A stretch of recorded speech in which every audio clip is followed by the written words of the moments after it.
नुकसान पहुंचाना ये तहरीक लब्बैक पाकिस्तान का शेवा नहीं है, ना ये इस्लाम का है। तहरीक लब्बैक जो है वो इस्लाम को फॉलो कर रही है। गैर मुस्लिमों के घरों को, उनकी इबादत गाहों को जलाना, अमलाक का तोड़फोड़ करना, ये ना इस्लाम का मंशूर है, ना तहरीक लब्बैक पाकिस्तान का मंशूर है।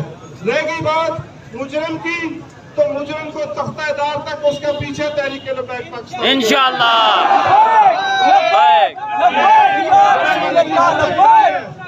और ये सिर्फ इस वाक़े की हद तक नहीं है, आप सब लोग गवाह हैं।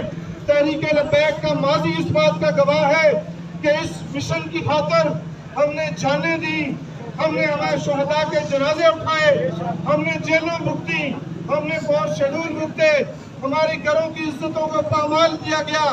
लेकिन इसके साथ साथ तहरीक लब्बैक पाकिस्तान ये इसका नारा है।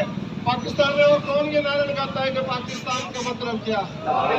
ये नारा कोई लगाता है? नहीं। तो जिस पाकिस्तान का मतलब ला इलाहा इल्लल्लाह है, तो उस पाकिस्तान के ना हम पत्ते को तोड़ेंगे, ना हम उसकी डाली को तोड़ेंगे इंशाअल्लाह। हाँ, जो बंदा मुजरिम है उसको सरेआम फांसी का मुतालबा, ये हमारा मुतालबा है इंशाअल्लाह। उसको करार वाकई सजा दिलवाने का मुतालबा, ये हम सब का मुतालबा है। ये मुतालबात हम उनके सामने रखेंगे और डंके की चोट पर इंशाअल्लाह मनवाएंगे इंशाअल्लाह।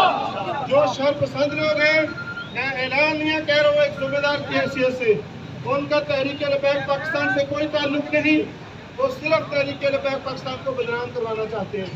यही लोग कल आपके इस शहर के चौकों में बैठकर कह रहे होंगे कि TLP वालों ने ये कर दिया।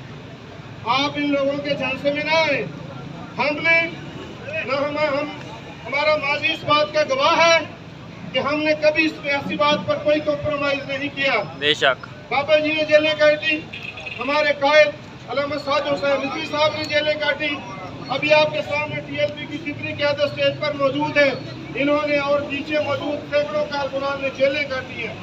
तो ये इस मिशन से हम पीछे हटने वाले नहीं, अपने मुतालबा से पीछे हटने वाले नहीं, और इसी तरह हम पाकिस्तान का नुकसान करने वाले नहीं। बस इस बात को ध्यान में रखना है।